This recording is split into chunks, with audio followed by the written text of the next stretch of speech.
What's the story, Morning Glory? What is the word, Hummingbird? Thank you so much for clicking on my channel and for joining me for this review of the Real Housewives of New Jersey, season 13, episode 4, housewarming history lesson. So let's get started with Melissa. Melissa is at the construction site of the new home that her and Joe are building, and Joe is with her. And Joe is telling her about what went down at the boys' night out. And he talks about how him and Louis got into it. It got really heated between them. And he talks about how Louis had mentioned the podcast. And Melissa's like, oh my God. So when they had this podcast, Louis was not in the picture at that time because this was when Teresa and Joe Giudice were still married, and during the time that Teresa was doing her time in prison and Joe Giudice was at home with the children. So on the podcast, Melissa and Joe Gorga, I guess, had mentioned how they were helping take care of Teresa's daughters because Joe Giudice was not working. He had no income, and Teresa's in prison. And so they were helping with the girls a lot. And Teresa denies it. She denies that they were there for her children. Her children even deny that Melissa and Joe Gorga were there for them. So I guess Melissa is trying to explain exactly what she meant when she said that on her podcast. And so she said that during that time, when they were filming, I'm assuming they were filming The Real Housewives of New Jersey. I wasn't sure if she was referring to The Real Housewives of New Jersey or she was referring to a spinoff show that was documenting the Giudice family when Teresa went to prison. I wasn't sure, but maybe she was talking about The Real Housewives of New Jersey. She says during that time, a lot of the cast members were dropping out or getting fired or whatever. And so there was very few people for Joe Giudice to film with. And I guess if you're not filming a lot, I don't know, you're not getting paid a lot. I don't know. So they would make an effort to have scenes with him. And I think Melissa was trying to say that this is how they were helping feed her children by keep making sure that Joe Giudice was still getting a check from Bravo by still being a part of the show and then filming with him. That's what I got. I don't know if I completely misunderstood what she was talking about, but that's what it seemed like she was saying. That she did not mean literally they were, buying groceries for them because they had no food in the house. She meant we kept a check coming for their father because we were filming scenes with him. I think that's what she meant, but I'm not sure. So moving on from there, we see Teresa. She's at the pool with Louis, and Teresa says that his family is so wonderful to her, but her brother is causing this major circus. He's not very welcoming to, I guess, Louis' family or anything like that. He's busy causing all of this drama where his family, Louis' family, has been so welcoming to Teresa. So Louis tells her that he tells her that, he talks about the boys' night out, and he said that according to him, from his perspective, it seems like, it doesn't seem like it is because Joe Gorga told him that they feel some kind of way that Teresa did not invite Melissa's family to the wedding. And Teresa says that she's not close to Melissa. So how can she be close to Melissa's family? And I'm just like, Teresa, this is what I mean when I say that she's that type of person who completely has rewritten history in her own mind and truly believes the lies that she has created for herself, the lies that she thinks everybody else believes. She truly herself believes them. And that's extremely scary, that someone can create this fictional reality or this fictional life and they think that that's real. So she says that her and Melissa were not close, so why would she invite Melissa's family? But they've always made it seem like to us, the viewers, that Melissa and Joe Gorga started dating a long time ago, like back in the 90s or something. They began dating, I'm not sure, or in the 2000s or something. And it's been that long since Melissa and Teresa have known each other. And they're always showing these pictures of them back in the day with the big poofy hair and, out on the Jersey Shore beach or wherever the hell they were, Coney Island. They're always showing pictures of them like 20, 25 years ago, 30 years ago. But she's going to say, I'm not that close with her, even though this woman has been with your brother since they were like in their 20s. I don't understand this at all. So Louis says, but your parents were close to Melissa's your parents were really close to Melissa's mother. And then Teresa says, then why didn't they invite your family to their daughter's sweet 16? Why in the world would they invite Louis and his family? Or why I think Louis was invited, but not his family. Why would they invite Louis's family to their daughter's sweet 16? I can't, like, the fact that I'm even analyzing the dumb things that come out of Teresa's mouth. I just can't believe that I'm doing this. I can't believe that I'm actually analyzing these dumb things that she's saying. But sure enough, why in the world would the Gorgas invite Louis' family to their daughter's sweet 16? They don't know her. She doesn't know them. Louis says that Joe is in pain and that he really misses his sister. Louis feels bad for Joe and he wants Teresa to give her brother a call. I don't know if Louis is showing this type of compassion towards Joe Gorga, if he's doing this for the cameras or if he really does feel this way, because at the reunion he was the same exact way, where he was trying to tell Teresa, to not go so hard on her brother, and he was trying to like hold Teresa back a little bit where she was really like attacking her brother. So I don't know if it's for show or what, because I have a feeling that behind the cameras he's not this way. That Louis is just not this way. I think there's been moments where he's been caught on a hot mic and he doesn't sound like this.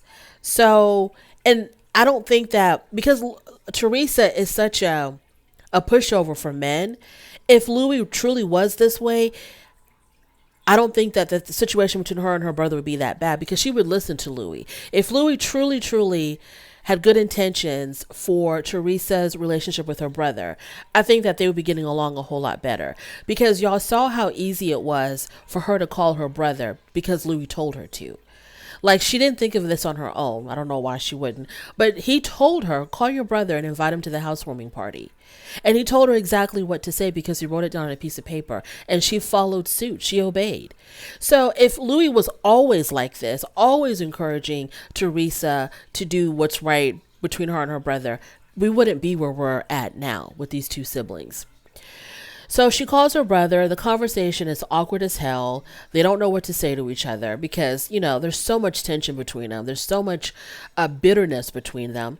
So Louis writes on a piece of paper for her to say, you want to make peace? And so she does what she's told. And she says to her brother, so you want to make peace? And he's like, yeah.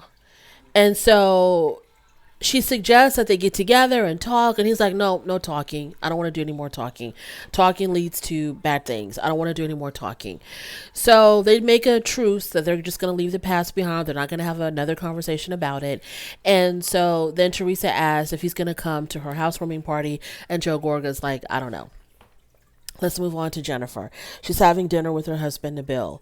And so they're talking about how much Jennifer spoils the children, and Nabil, that kind of, it bothers him that she spoils the children so much. And so she's, she's very, very manipulative. So she says that, well, my children need, they need to be happy. I need to do these things for them because of what they went through, because of your affair.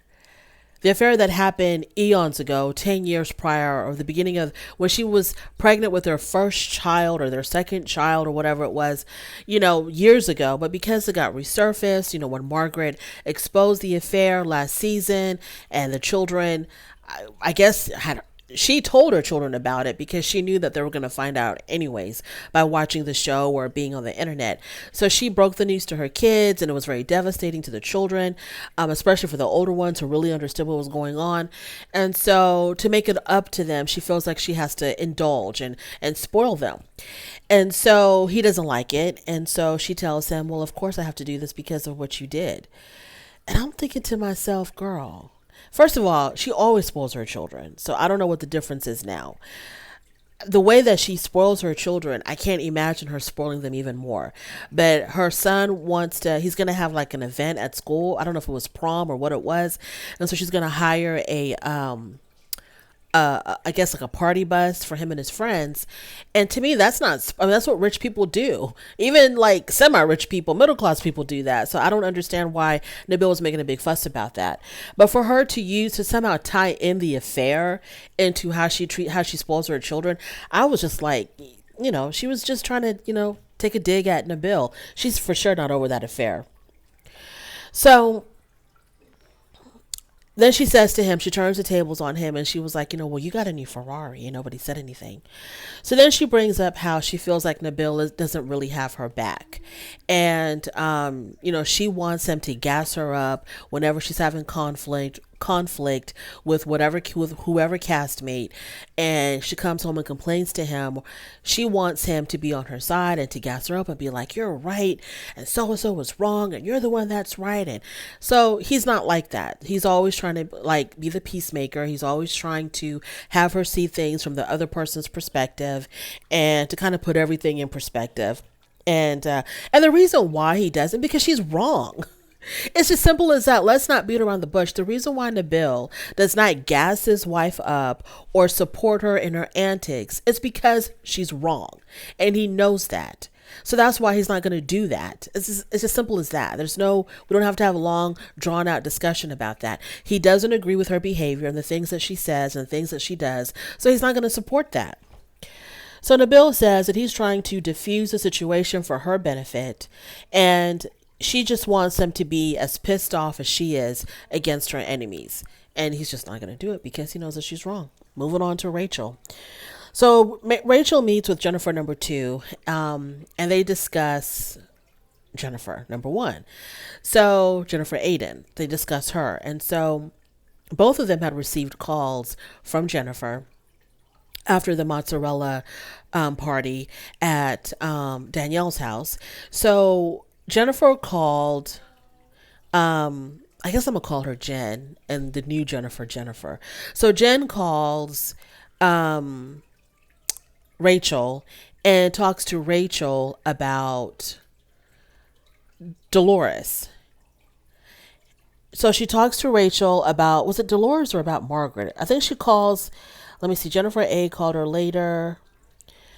Okay, Jennifer Aiden mentioned Rachel's. Okay, I forgot to mention that. So Rachel says that at the mozzarella party, Jen had mentioned her nose. And so she had said something about her nose, which was asking her if her nose was done. Like, did she get a nose job? And so Rachel admits that she did have a nose job. And so, I don't know what Jen said at the party, but later on she called her to apologize for what she said about her nose. And so from there on, they talked about Dolores, and she just started talking crap. Jen just started talking crap about Dolores.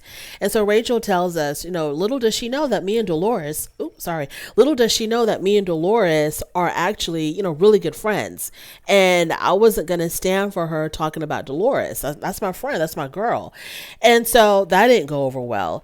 And so then, Jen called Jennifer and started bad talking Margaret. She starts off the conversation acting like she's looking for a marital counselor, a marriage counselor, and then she dives right into talking about Margaret, talking crap about Margaret.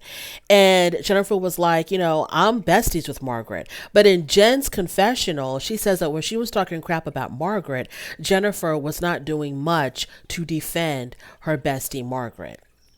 Probably because she wanted to get as much information from Jen as she could to report it back to Margaret. So here we have Jen being messy as hell, trying to turn people against each other, and then she wonders why Nabil doesn't support her crazy antics. So now we're at the love bubble housewarming. So I didn't get too much of the beginning of these scenes because my DVR was messing up. So all I know is that Joe Gorga did not come to the love bubble whole housewarming party, but Melissa did because it had to represent the Gorgas in some fashion. So Melissa did end up showing up.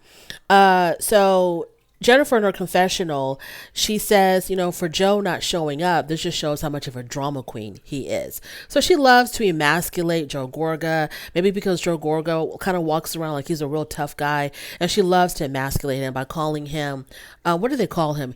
Her and Teresa called him a bitch boy, I think, at the reunion, and now she's calling him a drama queen. So she likes to emasculate Joe Gorga.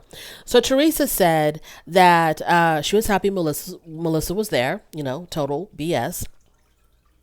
Melissa goes to talk to Mia and Gabriella. Now, this scene was extremely sad to me because I hate the fact that the children have been caught up in their parents' drama, and now we have this. So she goes to talk to her nieces. It's a very cold, she gets a very cold reception from them. They're not having it. They're looking at her like they don't even know her. The way that they were staring at her like they don't even know who the hell she is. She's talking to them so timidly as if she didn't really know who they were. And it was a very awkward scene, a very sad scene because this family was extremely close at one point. And so she tries to have a conversation with them, but they're being like very, cold, distant, giving her one word responses. So then she just gives up. I think she even took a break, went into the bathroom to cry it out. I think she cried later. She cried later after Teresa's speech. So Gia says in her confessional that when Teresa and Joe have drama, the kids get separated. She says it's like there's an immediate wall that's put up between the children. So the cousins don't even get to associate with one another. And it's just really sad. It is so sad. Teresa and Louie give a speech. Teresa says, she tells everybody there that y'all are our chosen family. And everybody took this as a dig to her brother Joe Gorga because her brother Joe was not there. That's her natural born family, but she was praising her chosen family. Teresa's comments, and then also I forgot to mention that somewhere earlier in the episode, Teresa kept talking about how she's got sisters now, and she's referring to her sister-in-laws. I have sisters now. And completely, disregarding the fact that Melissa is her sister-in-law and has been her sister-in-law for many, many, many years. And they've been through a lot together as a family, completely disregards that. She's just so mean, so delusional, hypocritical, just a real mean girl. A real mean girl. Melissa approaches Jackie and tells Jackie, I have a confession. I told Danielle what you had said about her clothes looking like they came out of a laundry basket. So Jackie, she owned it. She was like, yeah, I did say that. She owned her stuff. She didn't back down at all. So Danielle confronts Jackie. And so she comes up to Jackie and she says, do these clothes look like they came out of a laundry basket? And so now Danielle and Jackie are having words and they're going back and forth. And, when Danielle is talking to Jackie, she's doing all the hand gestures because she talks with her hands. And Jackie was like, get your hands out of my face. Stop all of those hand gestures. And Danielle was like, you're from Staten Island too. You're from Staten Island too. This is how we talk. So Jackie was like, well, I'm feeling very threatened. Okay, with all these hand movements. And Danielle says, you'll know when I'm threatening you. So they're going back and forth. The whole thing is so silly, but it's needed. It's very much needed for comic relief in this very, very heavy scene. So Jackie's like, if you're not even going to say you're sorry, then I'm done. And so she walks away. So then Margaret confronts Jen because Margaret now knows that Jen had called Jennifer number 2, had called Jennifer to talk crap about her. So Margaret confronts Jen, Dolores confronts Jen, and Jen's excuse is that she called them because she was, she called Jennifer, number 2, she called her because she was seeking a marriage counselor. And the conversation led to Margaret. And she was only giving Jennifer a history of her relationship with Margaret. That's all it was, nothing more than that. And so, as far as Rachel goes, she says she called Rachel because she wanted to apologize for what she said about her, what did she say? About her messed up nose job, because people talked about her messed up nose job. So she was calling her to apologize for talking about her nose, but she was really trying to. Then the conversation led to Dolores, and she was just giving a history of her relationship with Dolores, and that's all it was. It's just total BS. So everybody gangs up on Jennifer. So she's, fighting, trying to put out all of these fires, right? She's trying to put out all of these fires. She gets her typical Jen self, where she just starts cussing people out, calling people names. She's not apologetic at all. She stands by all the dumb things that she said to people. Teresa comes in to kind of defend her, because she's always her ally. And it's just another typical Real Housewives of New Jersey scene, crazy Jen going crazy. And so, Rachel decides to leave, and she's like, I don't have to take this. So she decides to leave. And so as she's walking away, Jen says, don't let the door hit you. don't let the door hit you where the good Lord splits you. And Rachel responds back with, there's no door, a-hole. And it just completely fell apart. It was a hot mess. But this is just typical Jen. This is typical Jen. This is what Jen does. Jen thought that she was going to be successful in recruiting these two new women to her and Teresa's side. It blew up in her face completely. And now she's standing there looking like a fool. And everybody's witnessing this. And I just want to know one thing. Is Bravo paying her enough for her high blood pressure and her strained vocal cords? Are they paying her enough to act like this? They must be, because she does this every single season. Every single season. And then we saw a clip from next week's episode where she's screaming and yelling at Margaret. And I'm like, girl, you're going to completely destroy your vocal cords, and you're going to stroke out from high blood pressure because you're raising your pressure so high with all of this yelling and screaming. Girl, what is going on? And it's always Jennifer, because they have no allies. It's just Jennifer and Teresa. They have no allies. It's them against the world. And Teresa, she's so caught up in her love bubble, she's not even trying to fight like that. And Jennifer is also dealing with, the issues with Nabil, her husband not standing up for her. So she's, even more frustrated with all of that. And I'm like, girl, Bravo must be paying you a really good check for you to be going through this. Thank you so much for joining me. I really do appreciate it. On your way out, don't forget to rate the video if you like this content. Go ahead and subscribe, and I'll definitely talk to you later. Bye.